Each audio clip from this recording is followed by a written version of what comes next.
you're not kind of looking at this Irish team going, God, where's all the big names? We have a very strong 24, 25 players, and he's dipped into it here a little bit and changed things around. So they'll bring new enthusiasm. It's still going to be really difficult, I think, and I know we'll get into that later, but I think it's a good selection, and it's one that I think it'll be ready for an incredible atmosphere in the Principality Stadium. Matt, even as soon as I asked Alan there, he talks about having respect for them. I realised in the question I was saying, good enough to beat Wales and a bonus point straight away. That's exactly what I'm thinking. Is that disrespecting Wales, from their record amount of losses? From the evidence, it surely isn't. And also, they will get a bounce. Matt Sherratt's come in. He's done a good job at Cardiff, and he actually likened this position to when he came in. At Cardiff, they were struggling.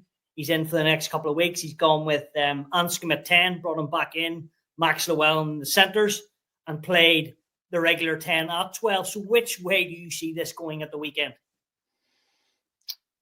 It's a great fixture to talk about, because if we look at form, so that's what we've got to look at. This Welsh team have lost a lot in a row, a lot.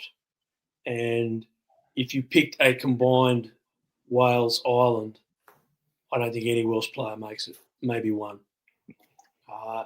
I think bringing Anscombe back in at 10 is a very smart move, because the depth they were playing at, Wales were playing at least 7 or 8 metres behind the gain line. And they were just getting caught behind the gain line the whole time in attack. It was really poor. At times, this team has tried really hard. Let's remember the first 20 minutes against France. In studio, we were bagging Wales, and they came out in the first 20. They really switched it on. We were going, oh, gee, hope we're not going to be made to look foolish here. Now, in the end, it was 45-0. And that's the class. You will get the bounce. They're at home. They're going to play, they're going to Land of My Fathers, the Welsh national anthem will lift them. They'll be in this. They'll be hurt. All the pumping up. But at a certain point, at international level, class tells. It's not club footy. It's different. And Skerritt's going to find that it's a different beast. Now, you look at that Irish side compared to it, and I know Alan's spoken about it, but McCarthy's returning from long-term injury. Sheen's returning from long-term injury. Jack Conan comes in as replacement for the captain because he's injured. Jack's been in sensational form. That's the best three-quarter line Ireland have. I like Gary at outside centre. You can see Ireland have said to the centres, we'll rotate. We'll rotate the three of you, and that's what they've done. Now, if you come back into just to say that's a good Irish side. So they're leading the tournament.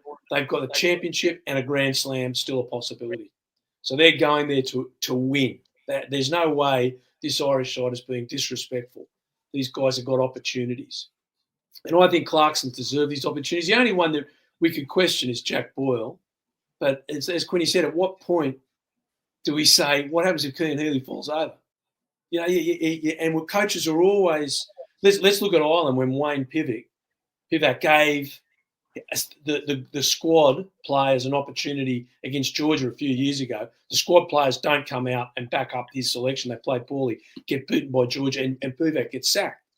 Like, coaches are always caught on this. How do we develop players at international level without weakening a side? And I think that's still a very good Irish side, and it's developing Irish depth. I think it's still a good enough Irish side to win.